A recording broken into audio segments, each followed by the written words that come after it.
निर्वाण। कल्पना कीजिए कि आपके प्रियजन आपके सामने हैं। आप उनसे क्या मांगेंगे? केवल यही कि वे सदा आपके सामने रहें और प्रसन्न रहें। यही हमारी प्रार्थना भगवान से होनी चाहिए। अगर थोड़ा भी प्रेम है तो हम भगवान से यही मांग सकते हैं, सदा प्रसन्न रहे और भगवत चिंतन में रहे। भगवान से केवल मांगने से कुछ नहीं मिलेगा।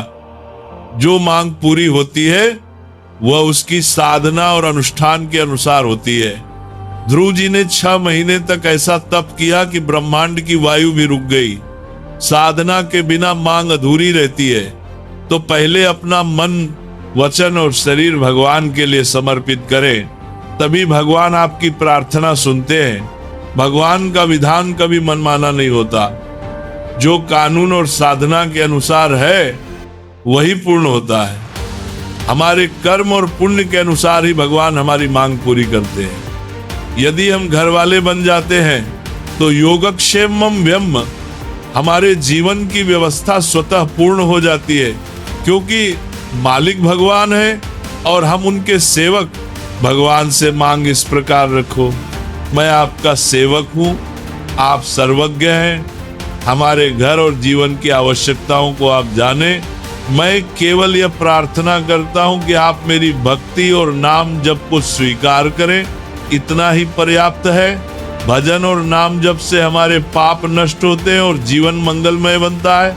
भक्ति और श्रद्धा का मापन केवल मांग से नहीं होता।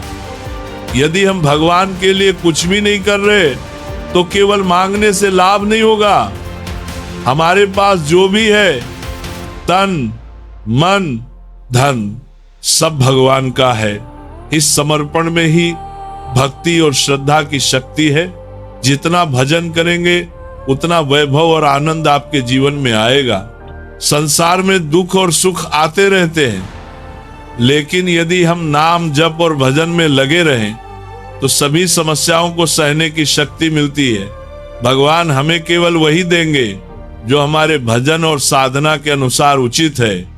इसलिए मन, वचन और कर्म से भक्ति करते रहो। भक्ति कभी कम नहीं होगी और भगवान का प्रेम हमेशा हमारे साथ रहेगा। हमारे जीवन में जब भी कठिनाई आए, भजन और नाम जप को न छोड़ें। कामनाएं पूर्ण हो या न हो, सुख मिले या न मिले, भक्ति का मार्ग छोड़ना नहीं। जितना भजन करोगे उतना वैभव तुम्हारे चरण चूमेगा। पहले भजन से पाप नष्ट होते हैं, फिर परिणाम स्वतः पूर्ण होता है। भगवान अनंत ब्रह्मांड के अधीश्वर हैं। 1 सेकंड में उन्होंने संपूर्ण ब्रह्मांड रचा। किसी कारीगर की आवश्यकता नहीं पड़ी। यदि हम उनके नाम जप और भजन में लगे हैं तो कमी क्या रह जाएगी? धैर्य पूर्वक श्री कृष्ण का चिंतन करते रहो, कठिनाइयों में भी निष्ठावान रहो।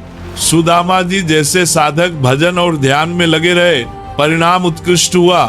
अतः हमारी प्रार्थना और भक्ति का सार यही है, भगवान से केवल यही मांगो कि हमें भजन, नाम जप और ध्यान करने की शक्ति दो। बाकी संसार के भोग और सुख हमारे कर्मानुसार मिलेंगे। भक्ति में संदेह नहीं, केवल धैर्य, साधना और प्रेम। राधे राधे।